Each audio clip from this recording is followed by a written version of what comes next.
Praise the Lord. मैं प्रभु का धन्यवाद करता हूँ। प्रभु ने आज मुझे आप सब भाई बहनों के सामने एक जिंदा गवाही बनकर जीने के खड़ा होने के लिए मदद किया, इसके लिए मैं प्रभु का धन्यवाद करता हूँ। मैं जम्मू कश्मीर में श्रीनगर एक मुस्लिम परिवार में जन्म पाया और उस परिवार में मेरा पालन पोषण जो है अपना रीति रिवाज के मुताबिक हुआ। पढ़ाई के बाद मैं वहां एक मस्जिद में मौजिन की हैसियत से काम करता था और साथ ही मेरा बिजनेस भी चलता था।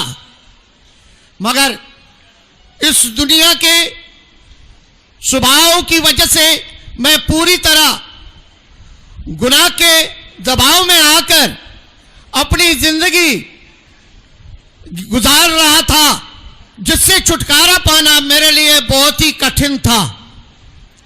मगर मुझे यह मालूम नहीं था कि प्रभु यीशु मसीह, जिसको मैं एक नबी की हैसियत से मानता था, वो मेरी जिंदगी में काम करता है। प्रभु मेरी जिंदगी में 7 बार जाहिर हुए। 6 बार मैं प्रभु को पहचान नहीं सका कि मेरे साथ कौन बात करता है। मगर 7वां वक्त जब आया तो मैं मस्जिद से जब नमाज के बाद निकला तो मैं शराब पीने के दुकान पर शराब पी के अपने घर वापस जब आया तो उस वक्त मैं शराब के नशे में लथपथ था। मेरा मां जो बहुत ही मुहज़्ज़िब औरत थी, उसने मेरी हालत को देखकर बहुत तरस खाया। हर वक्त मुझे नसीहत करती थी, मगर मेरी जिंदगी में कोई बदलाव नहीं आता था।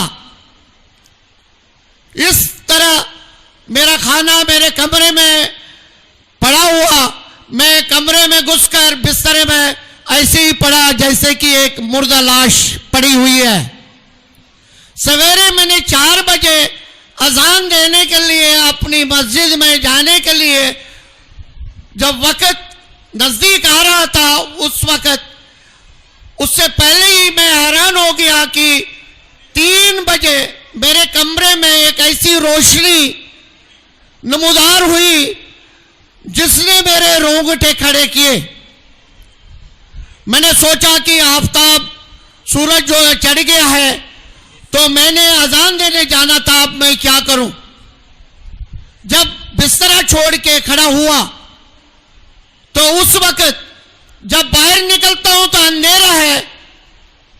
हैरानगी की सी पैदा हुई तो मैंने सोचा किसी ने मेरा जो कमरे की रोशनी है वो उसके स्विच ऑन करके रखे हैं।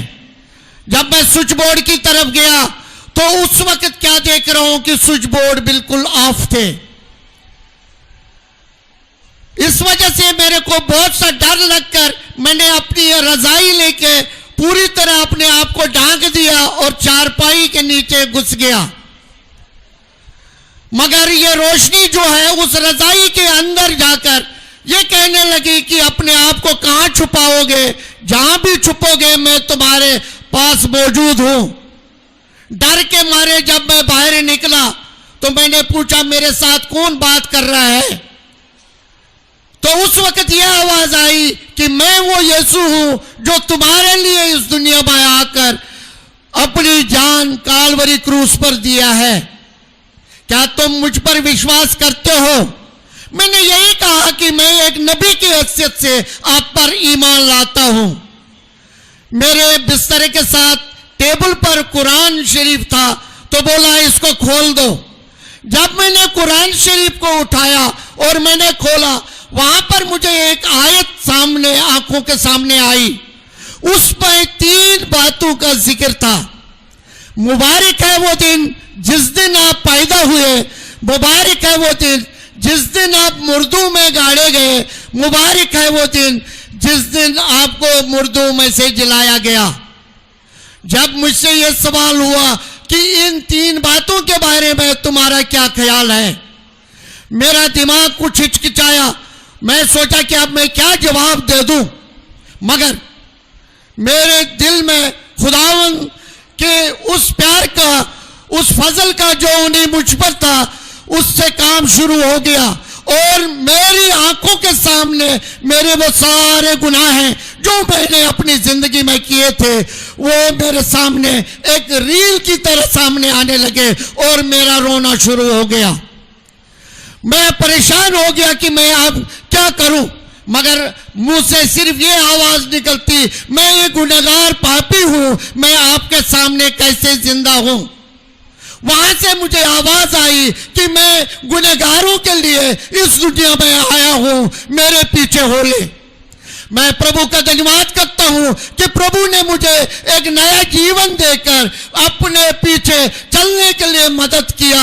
इसके लिए मैं प्रभु का धन्यवाद करता हूं। इसमें कोई शक नहीं है कि प्रभु ने मेरी जिंदगी में बहुत सारे अद्भुत कार्य किए हैं।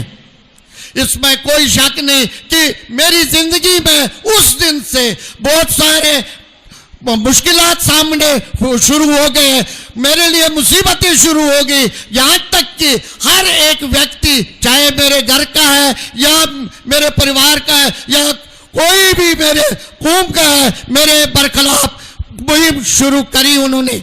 मगर फिर भी खुदावंद का धन्यवाद करता हूं कि खुदावंद मेरे साथ आज तक वफादार रहा, उसने मेरे को संभाला और मुझे आगे बढ़ने के लिए मदद की। उसके लिए मैं प्रभु का धन्यवाद करता हूं।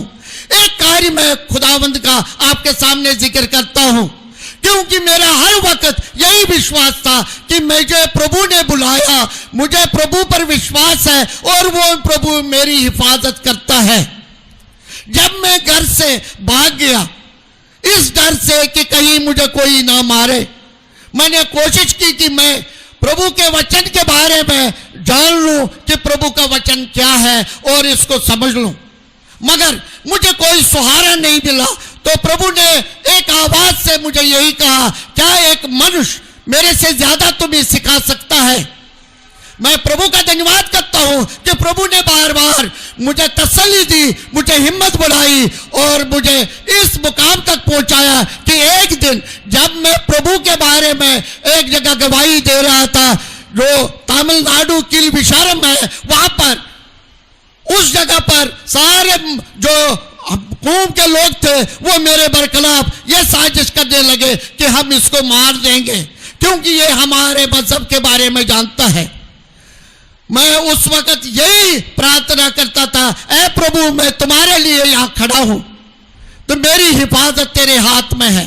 अचानक उनके ही मस्जिद का जो मौलवी साहब था वो वहां से साइकिल पर आया। उसने उनसे पूछा क्या आप लोग क्या कर रहे हो। बोला ये आदमी जो काफिर है हमारे को कहता है कि यीशु जो है खुदा का बेटा है। न सिर्फ यीशु खुदा का बेटा है बल्कि अगर आप ईमान लाओगे आप भी खुदा के बेटे बन जाओगे। उस मौलवी ने उनको बोला कि इसके साथ मत छोड़ो, ये रास्ता खुदा का है, कोई भी आदमी इस रास्ते पर चल सकता है। जो कुछ इसने कहना है इसको कहने दो, जिसने सुनना है वो सुने, जिसने नहीं सुनना है वो अपने दरवाजे बंद कर कर अंदर कमरे में बैठो। ये आदमी साइकिल पर जब चढ़ा मुश्किल से 50-60 गज ये आगे गया और उसके बाद गायब हुआ। मैं प्रभु का धन्यवाद करता हूं कि ये न सिर्फ मौलवी था बल्कि खुदावंत का भेजा हुआ वो मलाइक जिसने मेरे को एक मौलवी के रूप में वह सहारा दिया और खुदावंत की मनाजी के लिए मुझे मौका दिया। मैं प्रभु का धन्यवाद करता हूं। इससे भी ज्यादा प्रभु ने मेरी जिंदगी में काम किए और प्रभु ने हर जगह मुझे अपनी जिंदा गवाही बनकर जीने के लिए मदद किया। मैं प्रभु का धन्यवाद करता हूं। हालांकि इस वक्त श्रीनगर हाई कोर्ट में मेरे बरखिलाफ 3-4 केसेस चल रहे हैं, सिर्फ इस वजह से कि मैं प्रभु यीशु मसीह को क्यों विश्वास किया हूं। मैं मगर प्रभु का धन्यवाद करता हूं मेरे में सच्चाई होने के साथ ही केस लंबा जाता जा रहा है। क्यों? ताकि मुझे गवाही का मौका मिले और मैं उन तमाम भाइयों को जो इस वक्त अंधकार की शक्तियों में है उनके सामने एक मसीह जीवन में खड़ा होकर ये कहूं वाकई मैंने प्रभु यीशु मसीह पर विश्वास किया है और उसी विश्वास से मैं आगे बढ़ रहा हूं। इस वक्त केसेस तो चल रहे हैं, मेरा तो नुकसान है मगर मेरा नुकसान नहीं, वो मसीह का फायदा है। मैं मसीह को जलाल देने के लिए अंत तक विश्वास में रहने के लिए आप सबसे प्रार्थना चाहता हूं ताकि खुदावंद मुझे फजल दे और उस फजल की बदौलत मैं प्रभु के लिए एक जिंदा गवाही बनकर जीऊं और उसके लिए ही इस दुनिया से रुखसत करूं। खुदावंद की तारीफ हो।